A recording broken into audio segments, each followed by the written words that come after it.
ज्या छत्रपती शिवाजी राजांचं नाव घेतल्याशिवाय काही कीर्तनकार कीर्तनाला सुरुवात करत नाही आणि त्या छत्रपती शिवाजी राजांचा पोवाडा गायल्याशिवाय कीर्तनही थांबत नाही. आपल्या कीर्तनामध्ये छत्रपती शिवराय अर्धा तास सांगून पैसे कमवणारे आज शिवचरित्रकार झोपलेत काय, हा मोठा प्रश्न या ठिकाणी उपस्थित होतो. कुणीतरी बाहेरच्या राज्यातील भोंदू बाबा महाराष्ट्रात येतो आणि माझ्या छत्रपती शिवाजी राजांच्या इतिहासाचा अपमान करतो किंवा इतिहासाला गालबोट लावण्याचा प्रयत्न करून छत्रपती शिवाजी राजांना कमी लेखण्याचा प्रयत्न करतो. पण या ठिकाणी आजपर्यंत कोणत्याही कीर्तनकारानं या भोंदू बाबाचा निषेध नोंदवला नाही.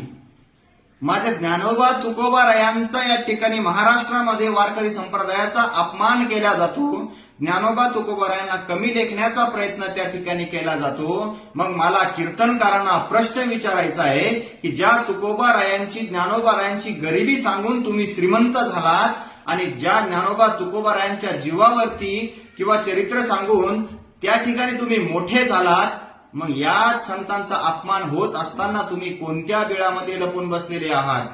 50-50 हजार रुपये, 1-1 लाख रुपये घेणारे दिग्गज कीर्तनकार आज तोंडातून या विषयावरती ब्र काढायला तयार नाही.